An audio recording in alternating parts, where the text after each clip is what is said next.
నమస్తే తెలంగాణ దినపత్రిక చూసినట్లయితే మనకు ముందుగా కనిపిస్తున్నటువంటి మెయిన్ హెడ్లైన్ అయితే ఇక్కడ చూడొచ్చు మనం. సిరియాలో మళ్ళీ సంక్షోభం, ఇస్లామిక్ రెబెల్స్ భీకర దాడులు, అలెప్పోలో పలు ప్రాంతాలు స్వాధీనం, బషర్ సేనలకు అండగా నిలిచిన రష్యా, దాడుల్లో 300 మందికి పైగా హతం. మరో హెడ్లైన్ చూడొచ్చు. అటవీ శాఖ ఆపరేషన్ టైగర్, ఆసిఫాబాద్ జిల్లాలో హడలెత్తిస్తున్న పులి, వరుస దాడులతో ప్రజల్లో భయం. 15 గ్రామాల్లో 163 సెక్షన్. మరో హెడ్లైన్ ఇక్కడ చూడొచ్చు మనం. ఈ రోజు నమస్తే తెలంగాణ దినపత్రికలో మళ్ళీ ఆత్మహత్యల తెలంగాణ, ఏడాదిలోనే సమైక్య పాలన నాటి పరిస్థితులు, అప్పుల పాలైన సాగు, సర్కార్ సాయం అందక ప్రాణాలు తీసుకున్న రైతులు, ప్రభుత్వ ఆర్డర్లు లేక నేతన్నలకు ఉరికొయ్యలుగా మారుతున్న మగ్గాలు, ఉచిత బస్సు ప్రయాణంతో ఉపాధి కోల్పోయి ఆటో డ్రైవర్ల బలవన్మరణం, విద్యార్థులు పిట్టల్లా రాలుతున్న పట్టని ప్రభుత్వం, ఏడాదిలో పరిస్థితి తారుమారైంది, తెలంగాణ తెరలమరలైంది. సమైక్య పాలనలో తెలంగాణపై ఏ పడగ నీడ పడిందో ఇప్పుడు అదే జాడ. బీఆర్ఎస్ పాలనలో దేశానికే అన్నం గిన్నెగా మారిన తెలంగాణలో ఇప్పుడు సాగు పడావు పడ్డది. అన్నదాత అంపశయ్యపై ఉన్నాడు. భరోసా లేక నేతన్నలు ఉరితాలను పేనుకుంటున్నారు. ఆటో డ్రైవర్లు ఆత్మహత్యల రూట్లో పోతున్నారు. ఆఖరికి మాజీ సర్పంచ్లు బిల్లులు రాక బలవన్మరణాలకు పాల్పడుతున్నారు. ఏడాదంతా గుండెకోత, రాలిన ఆశలు, కూలిన ఇండ్లు, సబ్బండ వర్ణాలకు మిగిలింది వేదనే.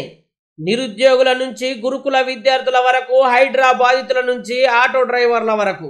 రేవంత్, నీకు దమ్ముంటే రైతుల మీద నీకు నిజంగా ప్రేముంటే నీది నిజమైన ప్రజాపాలనే అయితే సంపూర్ణ రుణమాఫీ చెయ్యి. వరంగల్ డిక్లరేషన్ను పూర్తిగా తప్పకుండా అమలు చెయ్యి. అప్పుడు రైతు పండుగ చేసుకో. అప్పుడు నీ పాలన విజయోత్సవాలు జరుపుకో. నీ ఏడాది పాలనంతా పైన పటారం లోన లొటారం, మొత్తం డంబాచారం. ఈ ఏడాది పాలన ఓ పెద్ద ఫెయిల్యూర్ అంటున్న హరీష్ రావు. ప్రజలు బేజార్, పాలన బేకార్. ఏడాది పాలన బిగ్ ఫెయిల్యూర్. కాంగ్రెస్ పాలనంతా డంబాచారం. నీది సుపరిపాలన అని ప్రజలు చెప్పాలి. ప్రజలెవరు చెప్తలేరనే కదా నువ్వు సెల్ఫ్ డబ్బా కొట్టుకుంటున్నావు. సంపద పెంచడం చేతగాక ప్రజలకు పంచలేక అడ్డదిడ్డంగా వాగుతున్నావు. రేవంత్ రెడ్డిపై హరీష్ రావు ఆగ్రహం. సూది మోనంత భూమి కూడా ఇయ్యం. ఈరోజు నమస్తే తెలంగాణ దినపత్రికల్లో వచ్చినటువంటి ప్రధానమైనటువంటి మెయిన్ హెడ్లైన్గా మనమైతే ఇక్కడ చూస్తూ ఉన్నాం. సూది మోనంత భూమి కూడా ఇయ్యం, మమ్మల్ని చంపినా సరే జాగను ఇడిసిపెట్టాం. తెగేసి చెబుతున్న లగచర్ల గిరిజన కుటుంబాలు. పచ్చని మా పంట పొలాల జోలికి రావద్దు, కావాలంటే కొండారెడ్డిపల్లిలో కారిడార్ వేసుకో. ముఖ్యమంత్రికి స్పష్టం చేస్తున్న లగచర్ల రైతులు. సీఎం ప్రకటనతో మళ్ళీ తండాలో భయం. రైతుల కోసం ఇప్పటికీ గాలిస్తున్న పోలీసులు. అర్ధరాత్రి ఎక్కడ దాడి చేస్తారోనని ఆందోళన. మళ్ళీ నిర్మానుష్యంగా మారుతున్న తండాలు. మా భూములపై మీ పెత్తనమేంది? తండాలకు పోలీసులను తోల్తాడా? మా భూమి మీద మీ పెత్తనమేంది? మీకెక్కడిది హక్కు? భూమి అంటున్నావు. మా మొగోళ్లను ఇప్పుడిడిస్తా రేపిడిస్తా అంటున్నావు. వాళ్ళెవరినైనా చంపిండ్రా? మళ్ళా చెప్తున్నాం, మమ్మల్ని చంపిన భూములియ్యం, సూది మొనంత జాగ కూడా ఇయ్యం. దేవిబై రైతు, పులిచెర్లకుంట తండా. లగచర్ల తండాలో మళ్ళీ అలజడి రేగింది. కొడంగల్ నియోజకవర్గంలో 3 లక్షల ఎకరాల భూమి ఉన్నది. అందులో 1300 ఎకరాలు సేకరిస్తే తప్పేంది అంటూ ముఖ్యమంత్రి రేవంత్ రెడ్డి చేసిన ప్రకటన మళ్ళీ ఆ తండాల్లో వణుకు పుట్టిస్తున్నది. మాతానే భూములున్నాయా? నీ కొండారెడ్డిపల్లిలో లేవా? కొస్గిలో లేవా? ఇక్కడనే ఎందుకు? మమ్మల్ని ప్రశాంతంగా బతకనివ్వరా అంటూ అమాయక గిరిజనం నిలదీస్తున్నది. నీ 20 లక్షలు ఎవరికి కావాలి? మమ్మల్ని చంపినా సరే సూది మోనంత జాగ కూడా ఇయ్యమంటూ తెగేసి చెప్తున్నది. ఫార్మా క్లస్టర్కు సేకరించాల్సిన భూ సేకరణను ఉపసంహరించుకున్న 48 గంటల్లోనే మళ్ళీ ఇండస్ట్రియల్ కారిడార్కు భూ సేకరణ కోసం ఇచ్చిన నోటిఫికేషన్ లగచర్ల తండాల్లో గుబులు రేపింది.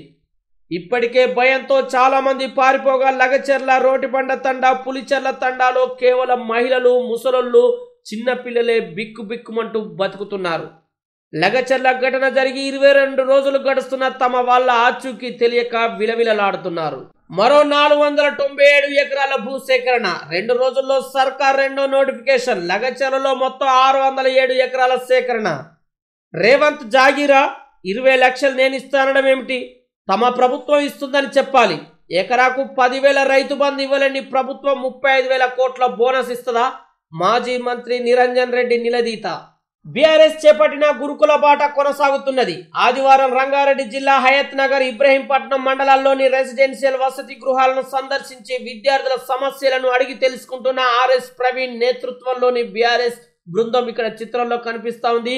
ఆర్ఎస్ ప్రవీణ్ పై సర్కార్ కేసు, బీఆర్ఎస్ గురుకులాల బాటపై ప్రభుత్వ నిర్బంధకాండ, పోలీసులకు షేరిగూడ రెసిడెన్షియల్ పాఠశాల ప్రిన్సిపాల్ ఫిర్యాదు, తమకు సమాచారం ఇవ్వకుండా క్యాంపస్లోకి వచ్చారని ఆరోపణ, 447 సెక్షన్ కింద కేసు నమోదు, విద్యార్థుల్ని రెచ్చగొడుతున్నారంటూ సొసైటీ కార్యదర్శి రాజకీయ వ్యాఖ్యలు. బీఆర్ఎస్ పార్టీ రాష్ట్ర నేత ఐపీఎస్ మాజీ అధికారి ఆర్ఎస్ ప్రవీణ్ కుమార్ పై రంగారెడ్డి జిల్లా ఇబ్రహీంపట్నంలో కేసు నమోదైంది.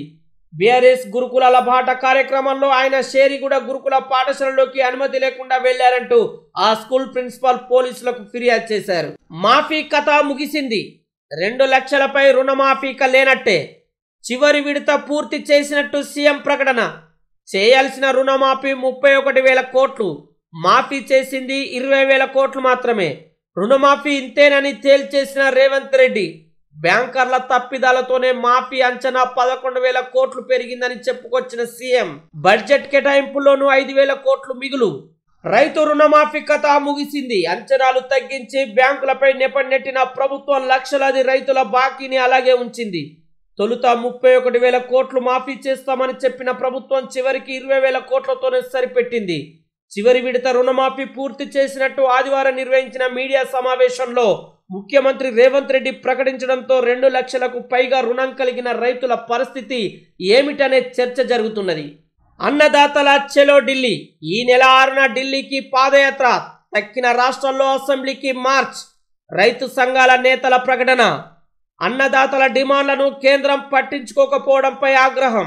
వాణిజ్య సిలిండర్ పై మళ్లీ బాదుడు. 16.5 రూపాయలు వడ్డించిన కేంద్రం. వరుసగా 5వ నెల ధర పెంపు. 5 నెలల్లో 172 రూపాయలు పెరిగిన ధర. పలు జిల్లాల్లో ఫెంగల్ వర్షాలు. తుఫాను ప్రభావంతో వానలు. రాష్ట్రంలో స్వల్పంగా పెరిగిన రాత్రి ఉష్ణోగ్రతలు. రుణమాఫీ చేసేసినాం, ఇక భరోసా ఇస్తాం. సంక్రాంతి తర్వాత రైతు ఖాతాల్లో జమ చేస్తామన్న సీఎం. ప్రభుత్వ ఉద్యోగులకు రైతు భరోసా బంద్.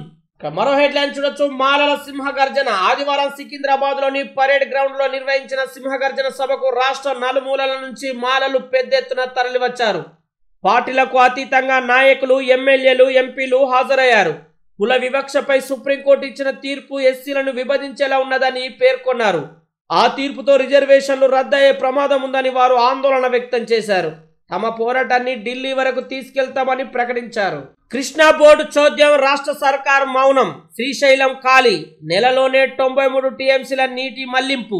ప్రస్తుతం ఉన్నది 122 టీఎంసీలే. యాసంగి తాగునీటికి మళ్లీ కటకటే. పోతిరెడ్డిపాడు నుంచి ఏపీ నీటి మళ్లింపు.